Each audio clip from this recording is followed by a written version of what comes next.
Gold நல்ல returns கொடுத்துட்டு இருந்துச்சு, இது ஃபியூச்சர்லையும் கொடுக்குமா அப்படின்னு சில பேர் என்கிட்ட கேட்டிருந்தீங்க. Hi, I'm Hariharan. I'm SEBI registered investment advisor. ஒரு சின்ன அனாலிசிஸோட இதை பார்க்கலாம். நம்ம எல்லாருக்குமே தெரிஞ்சிருக்கும், கோல்டு வந்து நம்ம யூஎஸ் டாலர்ஸ்ல தான் இம்போர்ட் பண்றோம்னு தெரிஞ்சு. ஸோ இப்போ லெட்ஸே லாஸ்ட் டிகேட்ல வந்து ஒரு யூஎஸ் டாலர் 80 ரூபாய் இந்தியன் மதிப்புல இருக்கு அப்படின்னு வச்சுக்கோங்களேன். அப்ப நீங்க கோல்டு வாங்கியிருந்தீங்க.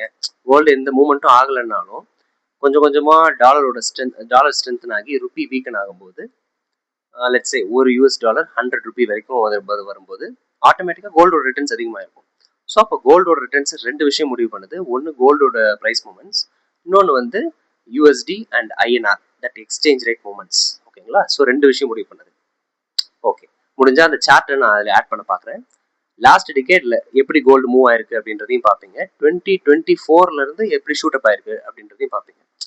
இப்போ வந்து கோல்டு வந்து பீக்ல இருக்கு. சப்போஸ் நெக்ஸ்ட் 10 இயர்ஸ்க்கு ரிட்டர்ன்ஸ் வராமலும் போகலாம். Nobody nose, all are giving predictions only. அதனால கோல்ட்ல இன்வெஸ்ட் பண்ணலாமா, இல்ல கோல்ட்ல மட்டுமே இன்வெஸ்ட் பண்ணலாமா, அதுதான் நிறைய பேர் கொஸ்டின். ஸோ கோல்ட்லயும் இன்வெஸ்ட் பண்ணலாம். The important thing is asset allocation. எல்லாத்துலயும் நீங்க எப்படி டைவர்சிஃபை பண்ணி இன்வெஸ்ட் பண்றீங்க அப்படின்றதுதான் முக்கியமான விஷயம்.